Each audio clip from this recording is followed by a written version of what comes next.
Cuéntanos tantito de Ciudad Universitaria para que podamos acercarnos a esa otra parte de O'Gorman que, pues, que sí tiene un pie puesto en lo monumental, en el conocimiento de las piedras, en el arte prehispánico, digo, es una obra complejísima y muy interesante, ¿no? Sí, con mucho gusto. Sí, también sobre la biblioteca, pues he ahondado mucho, pues la he filmado, la he fotografiado, he encontrado muchos detalles. A Gorman, el día que le pregunté, Juan, ¿cuál es tu obra más importante, más grande? Pues dice, no, pues sí, seguramente, no hay duda, pues es la Biblioteca de Ciudad Universitaria. Dice, pues sí, ahora a lo mejor un día de estos la tumban y construyen ahí un puesto de fritangas, pero yo creo que es la más importante. Entonces, Juan, lo que hizo en esa obra no solamente es descomunal por el tamaño físico de la obra, sino la complejidad de lo que alcanzó en muy poco tiempo. Porque en el momento que se resuelve que se ilustre ese cubo, que no era más que un edificio que iba a cumplir sus funciones para el interior funcionalista de una biblioteca, que es un poco de búnker de la Alhóndiga, es una bodega para guardar miles y miles y miles de libros, no importa hacia el exterior, no tiene que ser muy espectacular como arquitectura. Entonces O'Gorman propone pues una osadía, porque lo que había hecho para Nancarro en su casa, lo que había hecho en el Anahuacalli, que eran verdaderos accidentes y experimentos todavía muy simples, ¿no? Pasar de eso a los 4,000 metros cuadrados que pintó perdón, que, que estructuró en Ciudad Universitaria, fue una osadía muy grande y una obra de revelación, que él creía en eso. A lo mejor un día aparece, ojalá que lo encontremos, un, un escrito de Pedro Coronel que habla sobre su suegro, que es Diego Rivera, que le platica que que el mural del Palacio Nacional, donde están pintadas las pirámides aztecas, se le reveló esa ambición. Estaba en el valle ¿cómo se llama esto? Los Remedios, no los valle, por donde está una iglesia y un río de Sí, los en Remedios y todos los todo. remedios, por Coyoacán. No, hacia allá, hacia el poniente, el periférico, que donde están esas dos torres que Juan pintó en otro muy célebre paisaje, ya no es como el que mencionas que es de ciudad, sino un paisaje campirano, que están dos torres, se llaman Paisaje de los Remedios. Es un lugar muy especial y que en un momento dado hay unas montañas que ves todo el Valle de México. Okay. Ahí Diego visualizó la gran Tenochtitlan y se lo platica a Coronel y Coronel lo pone en un artículo. A Bueno, ¿por qué Rafael Coronel, ¿no? Que era, o sea, a sí, su yerno, a su yerno, a Rafael. a Rafael? Ok. Y él hizo ese artículo, se llamaba Diego Iluminado, pero no lo he vuelto a encontrar. Entonces es esa naturaleza de, de iluminación. O sea, había un congreso de arquitectos internacional. Juan dijo, yo puedo ilustrar todo esto con piedras naturales. Claro que dijeron que este está loco y además cuánto va a costar. Todo el congreso dijo, bueno, pues es que sí está interesante ese experimento, háganlo, ¿no? Pero en cuánto tiempo él les presenta el croquis de los cuatro lados de la biblioteca, es, no pasan de 10 días o una semana. O sea, es una cosa muy impresionante haber estructurado eh, cada tema, cada muro y cada cabecera, ¿sí? Y la unidad que tienen los cuatro lados, porque ya no solo es la composición de cada cara, sino de todo el volumen. Es de una complejidad muy grande, ¿no? Entonces, bueno, sabemos que el muro que da al norte es un muro prehispánico, fabuloso porque él sabe, tiene grandes pleitos con su hermano Edmundo porque además Edmundo realmente lamenta que Juan no le pregunte sobre cuestiones históricas y que Juan utilice otras fuentes. Entonces, claro que hay muchas discrepancias y Edmundo tampoco entiende que muchas cosas de Juan las va a tomar como símbolos, no el academismo histórico que tiene que todo ser perfectamente constatado. Entonces, pues hace una alegoría extraordinaria, más bien parecida a la estética prehispánica, ¿sí? Pero es muy impresionante lo que ahí sucedió. Ahora que tú mencionas esta época, ¿no? Y que realmente yo creo que va a haber que replantearse los caminos de la cultura y del arte para adelante, ¿no? Replantearse estos mosaicistas, esa es la palabra, ¿eh? La palabra que hay que tener presente y que hay que, muy bella palabra. La otra vez le pregunté a un muralista que cómo le llamaba a quien hace mosaicos y me dice mosaiquero. Le digo, no, no es mosaiquero. Eso está muy, eso lo dirán entre los albañiles y entre ya los maestros de obra, no es mosaiquero, son los mosaicistas. Mosaicismo no hay que usarlo porque ya lo usaron los científicos para unas enfermedades. Pero los mosaicistas mexicanos, que no son otros que Diego y Juan, y luego los que siguen ¿cómo se llama este muralista de Guanajuato? Que también, Como eh, Chávez Morado. Chávez Morado, Eppens, en fin, hay que replantearse que se había creado un arte mexicano de proyección universal y que desaparece, ¿no? Es muy grave. Ahora que nos replanteemos para dónde va a caminar la cultura, el arte, el mundo, por, en vez de querer inventar artistas hasta debajo de las piedras y de cómo se va a vender el arte, hay que echar un vistazo a tantas tradiciones importantísimas que se han perdido, ¿no? Estos mosaicistas habían logrado lo que nadie en ninguna parte del mundo, ¿no? No creo que sea ni justo ni válido que de una generación a otra todo ese hallazgo y toda esa riqueza desaparezca. Bueno, ese es otro tenor.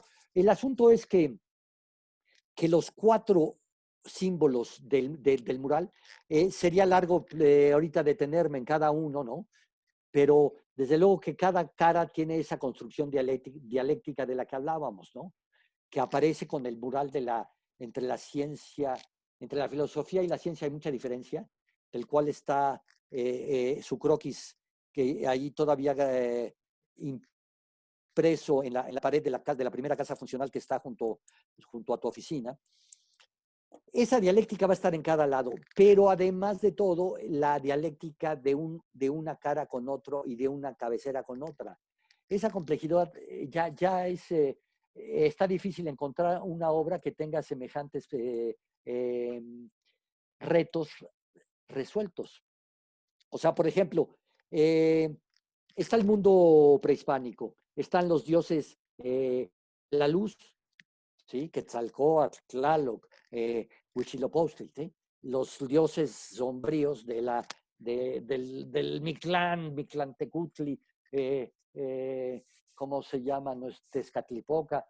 Eh, un mundo de opuestos y contrarios, que desde luego, como dice Gorman en la película, y lo tenía muy claro, conocía muy bien el libro de Nietzsche, que se llama Más allá del bien y del mal, ¿sí? Entonces dice, bueno, pues es que si a un azteca, a un mexica de esa época le hablas que el mundo se divide en bien y mal, pues se hubiera muerto de risa, ¿no? De una visión tan rudimentaria, ¿no? Entonces es una complejidad muy, muy grande de opuestos, que además está determinada por un centro que nadie ha visto, pero bueno, yo tengo que investigar más, que creo que es Ometeotl, que es el padre de todos estos dioses, buenos y malos, luminosos o oscuros. Y ese centro es sumamente interesante y necesito más investigadores iconográficos para dar exactamente cada imagen de dónde la fue obteniendo, pero el centro es este dios dual, el dios 2, ¿no? Que le mencionó Ujú. nuestro querido personaje que acaba de fallecer, el mexicanista de los poetas del mundo antiguo, Miguel León Portilla. el maravilloso de Miguel León Portilla. Él habla de Ometeotl, el dios 2, que se desdobla de sí mismo y es dos, es el mismo y es la nada y crea todo. Igual los científicos con su teoría del nacimiento del universo, pero todo esto en figuras mitológicas. Entonces Juan sabe que toda esa mitología también es historia. Y al centro, abajo de Ometeotl, está el águila que funda a la ciudad. El águila que es el escudo y al cual él tanta veneración le tiene. ¿Sí? Y esa águila eh, es mitología y es historia, ¿sí? Es el águila que van a buscar por toda la tira de la peregrinación hasta encontrarla en este valle, pero, pero esa naturaleza que él entiende muy bien que la mitología y la historia van a caminar juntos, ¿no? Pero esta águila que mira al norte, el águila mexicana, se contrapone contra el águila de Habsburgo, del mundo colonial, del lado sur. Entonces hay contrapartes, no solamente en el plano de cada parte, de derecha a izquierda o de izquierda a derecha. No, hay opuestos o símbolos que se contraponen o se atraen, ¿sí? Del volumen de un lado a otro. Entonces, el águila de mexicana va a estar contrapuesta al águila de Habsburgo, que va a representar a toda la colonia del lado sur, con los dos famosos círculos de Ptolomeo y Copérnico, con todo el avance científico y un mundo religioso que la ciencia supera. Entonces, a todos los jóvenes tienen que entender que pasean por ese espacio, que todo eso es un canto al conocimiento, Claro. una oda gigantesca, un himno al conocimiento. Entonces, que pasar de Ptolomeo a Copérnico no nada más es que un científico más avesado ya superó las teorías del anterior. No, o sea, se acabó un mundo donde el hombre es el centro del universo y coincide con la visión bíblica de que somos hijos de Dios. No, el otro les dice, nada de esto es cierto, mejor observemos conciencia y con conciencia que, pues bueno, tenemos la suerte de estar girando alrededor del Sol y pues pongámonos atentos a tantos fenómenos, ¿no? Otra vez hay un mundo abajo a todo este mundo colonial. Aquí es de guerra, ¿sí? Aquí está Hernán Cortés, del lado derecho. El mapa resuelto extraordinariamente con el mapa que dibujó Cortés. Y acá de este lado izquierdo están los obispos que crearon la universidad. O sea, en el mundo mismo colonial hay cuestiones positivas, cuestiones negativas, o como el mundo prehispánico no lo veamos como bien y mal, sino simplemente una relación de opuestos, ¿sí? Entonces, por ejemplo, aquí hay un cañonazo. Es muy complejo que en un mosaico tú pongas un cañón que está disparando. Naturalmente que está tomado del cañonazo que está en el Palacio Nacional que pintó Diego Rivera en la escalera, que está la conquista, está la batalla, y hay un cañón, ¿sí?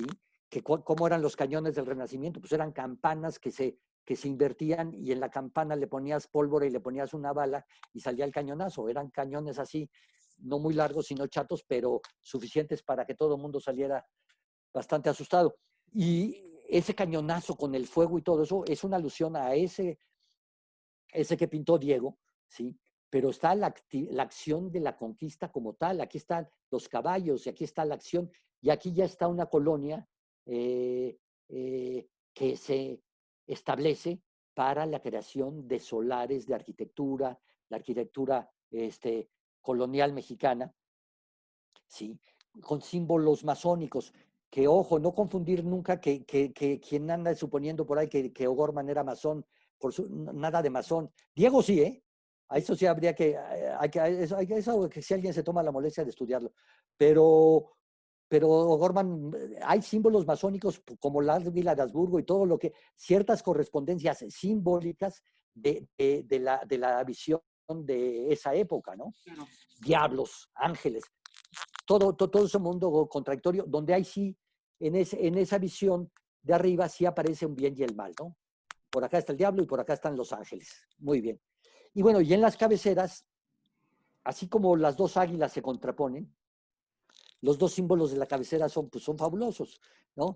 En el muro que da hacia el oriente, es muy bello esto, porque ese símbolo recibe al sol, o sea, la biblioteca de Ciudad Universitaria es un poco parecido a los edificios prehispánicos de los centros ceremoniales, que son un poquito, no un poquito, en ese caso no un poquito, perdón, que son calendarios, que son observatorios astronómicos, tienen que ver con de dónde viene el sol y a dónde va y qué recorre, ¿no?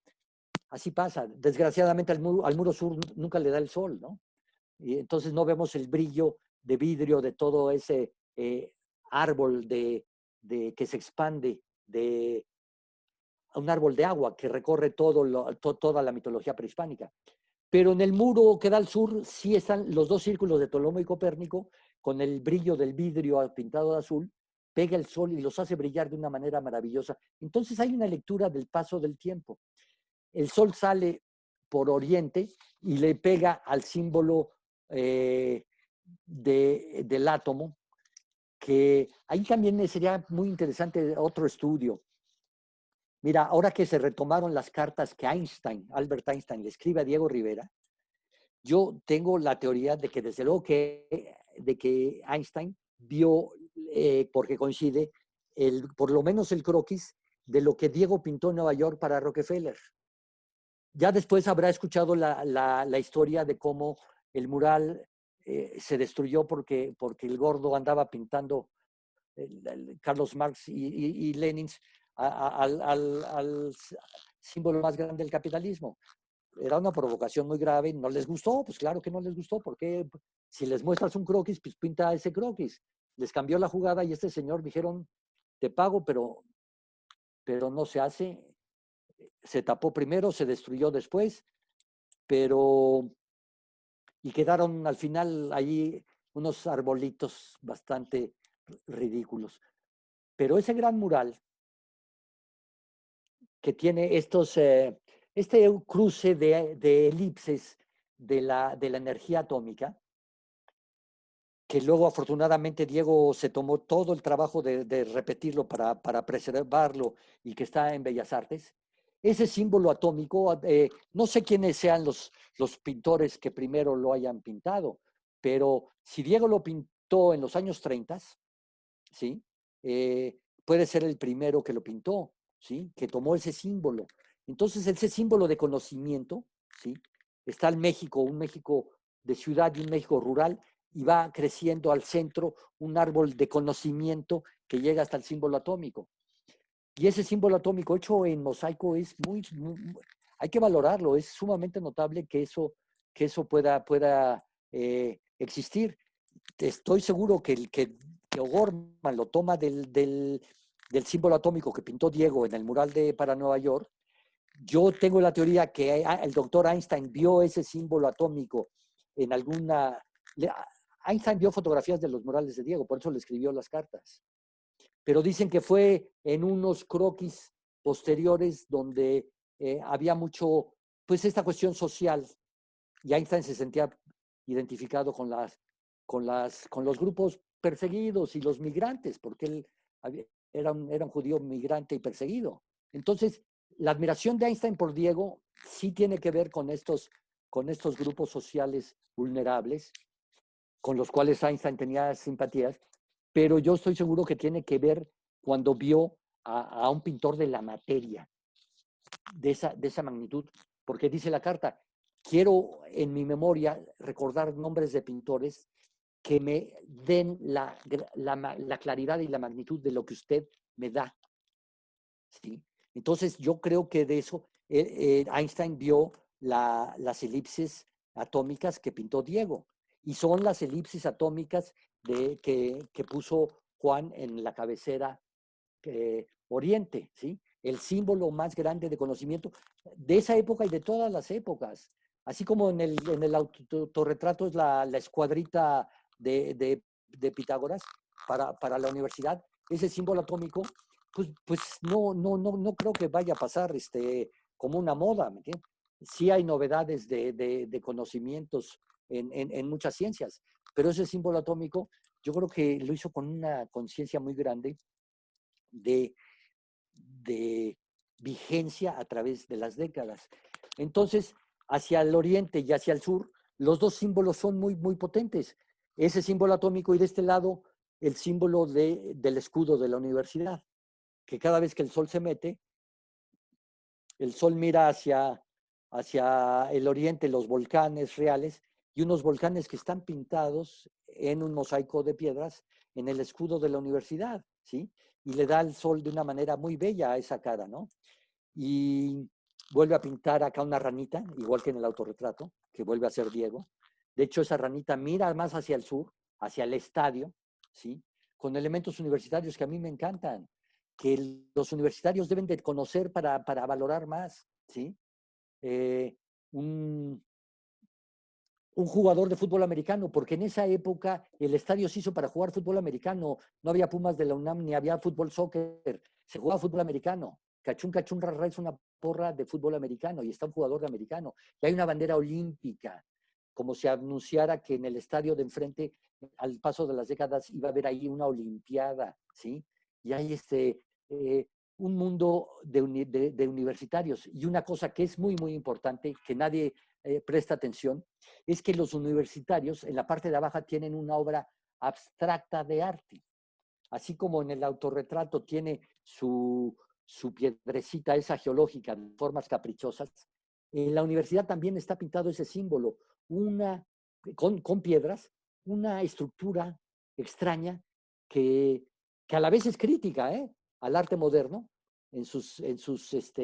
también seguramente tiene, conociendo a Juan, su lado de crítica, pero es muy importante que estén los jóvenes ante un pensamiento abstracto, jóvenes hacia el futuro que vislumbra Juan, que van a tener el conocimiento de otras cosas que otras generaciones no tenían, ¿sí? Esa figura abstracta que está junto a jóvenes universitarios es sumamente importante. Deben los jóvenes entenderla, ¿sí? Porque caminan todos los días por el campus y deben de saber qué es lo que está ahí expuesto. Entonces, esa obra abstracta que está hecha en mosaicos entre el mundo universitario es un vaticinio sumamente importante hacia el futuro, de cómo jóvenes en el futuro van a entender el mundo de otra manera, ¿no? Tal vez las facultades de psicología podrían entender que ahí está Juan anunciando unas generaciones que van a entender el mundo del subconsciente y del sueño que tanto le interesaban a él, ¿no? En fin, son incontables los símbolos, son impresionante que hayan quedado expuestos tan rápidamente en una estructura tan compleja y que luego lo haya logrado técnicamente, o sea, su iluminación no solamente fue temática, sino la resolución técnica de cómo resolver 4,000 metros cuadrados con toneladas de piedras de colores naturales. Por eso es una obra simbólica de arte latinoamericano en todas las enciclopedias y por eso es una foto que ha circulado por todas las historias del arte moderno y una de las más representativas del arte, no solo del arte mexicano, sino de toda Latinoamérica, porque realmente lo que Juan logró, pues bueno, pues si no lo valoramos, pues estamos siendo un poco miopes, pero repito, ahora que vamos a tener que replantearnos las cosas de un modo distinto, porque el mundo está cambiando, ¿por qué no le echamos un vistazo a cosas que llegaron a una gran profundidad, a un gran clímax, a un gran desarrollo de expresión clara, creadora mexicana, ¿no? Y que luego se desvanecieron? Podemos echarle una revisión, ¿no? Sí.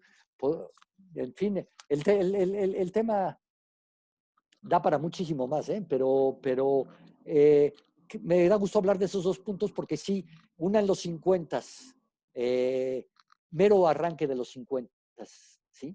Y otra que llega hasta mediados también de los 50, determinan el siglo XX. Claro. El autorretrato 1950 y de 50 a 56, lo que O'Gorman logra al poner esta obra es uno de los grandes símbolos para vislumbrar un México moderno. Totalmente. Lo que hizo, sí, es descomunal. Sí. Muchísimas gracias.